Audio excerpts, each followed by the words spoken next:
خليني بس اعتذر للكابتن الكبير الكابتن محمد بدير، اتكتب الاسم ميمي بدير، فانا بعتذر له، بس خطأ مطبعي يعني، نرجو المعذرة.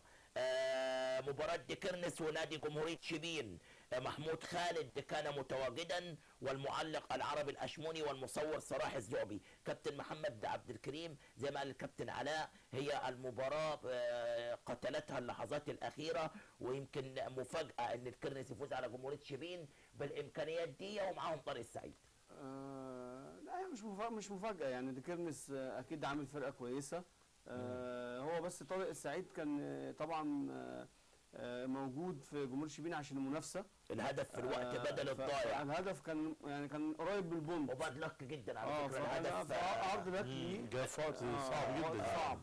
لو كمان الهدف يعني معانا الهدف معانا الهدف لما نشوف الهدف في التقرير، يعني مش هو اللي يضيع منك 3 بونت، مع الاحترام والتقدير لديكرنس وفوزهم المستحق، ده لا يقلل ابدا من فوز ديكرنس على جمهورية شبين. فهو اكيد الكابتن طارق كان معاه بونت وراح منه في دقايق، مش عارفين احداث المباراه كانت ايه يا كابتن علاء.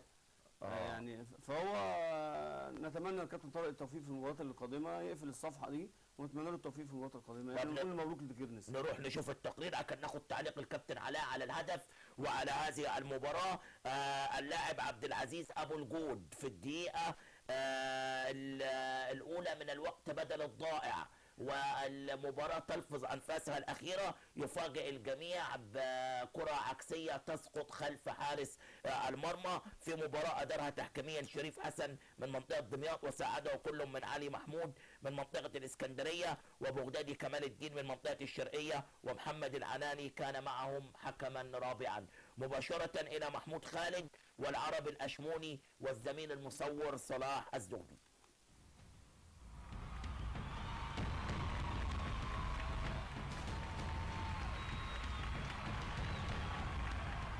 طه بيقطع الكوره، بيلعب الكوره طوليه عند زيزو عايز يعدي، زيزو خطيره، جول!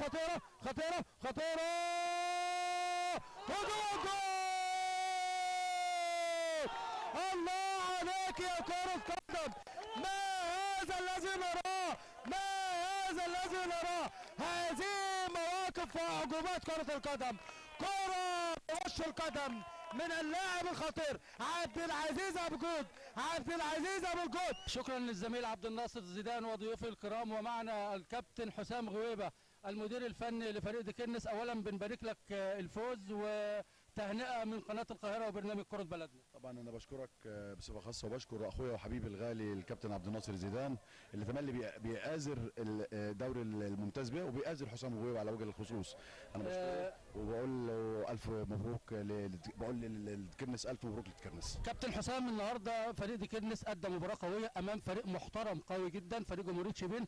النهارده راضي عن اداء ولادك، وتقول ايه النهارده للاعيبه ومحبي نادي ديكرنس؟ انا بقول طبعا نمره واحد مبروك لاولادي فرقه ديكرنس، وهارد لك لفرقه جمهوريه شبين، فرقه محترمه، فرقه كويسه، معاهم محترم كابتن طارق السعيد، فانا بقول له هارد لك، وبقول لفرقتهم هارد لك، معلش يتعوضوا ان شاء الله المره الجايه. لكن بقول لاولادي الى حد كبير نفذوا الشغل اللي مش بتاع المحاضره، لكن شغل الاسبوعين اللي فاتوا كنت انا ما بروحش، انا عشان كنت جاي لسه بدري على الفرقه، فكان لزاما عليا ان انا لازم كنت اركز معاهم، فالحمد لله التركيز جاب فوائده، وعملنا شغل كويس الحمد لله رب العالمين. في حاجتين بساط جدا، لما كنا نفقد الكوره كنا بنعمل ايه، التزام كان فيه، وما كنا معانا الكوره كنا بنعمل ايه. بدايه طبعا مبروك لنادي ديكرنس، مبروك للجمهور. اعتقد هي دي الكوره، يعني الكوره علمتنا ان لازم تقاتل لغايه اخر دقيقه. يمكن الهدف اللي دخل فينا الراجل بيرفع الكوره دخلت في المرمى، لكن هي دي الكوره.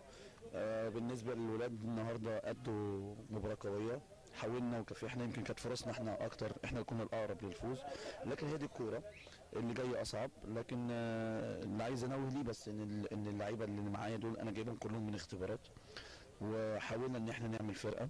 اسم نادي جمهوريه شبين اسم كبير واسم محترم، لكن هنكافح وهنفضل لغايه اخر مدى، وهنعمل اللي علينا، وتوفيق المهم ربنا يكون معانا ان شاء الله. الحمد لله على 3 بونت مكسب كنا محتاجينه جدا في بدايه الموسم. ادينا ماتش كويس، اللعيبه عملت مجهود جامد. كابتن حسام غويبة عمل تغييرات اثرت في نتيجه المباراه، والحمد لله ربنا كلل مجهودنا في الوقت الضايع يعني، وبالفوز ب3 بونت الحمد لله. بسم الله الرحمن الرحيم.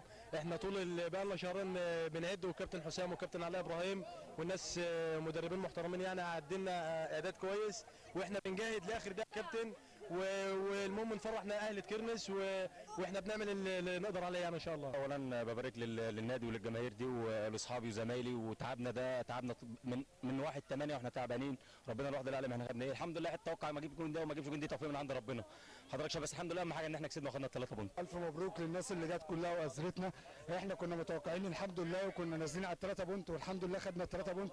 اي حد يلعب كلنا تيم واحد، والحمد لله. الف مبروك للناس كلها ولينا، وان شاء الله اللي جاي احسن، وان شاء الله انا اوعدكم ان كرنس ان شاء الله هنعملوا حاجه وهنفرح الناس كلها، وباذن الله نبقى في الممتاز. الحمد لله وهارد لك والف مبروك لفرقه دي كرنس، ومش هتأثر علينا ان شاء الله خالص ان شاء الله. احنا كنا جايين مستعدين جدا للماتش دوت بس الحمد لله هارد لك لينا والكابتن طارق واللعيبه، وان شاء الله اللي جاي احسن باذن الله ان شاء الله. مع اولى مباريات الدوري الممتاز به، فاز فريق دي كرنس على ضيفه فريق جمهوريه شبين وبهدف للا شيء بعد مباراه قويه.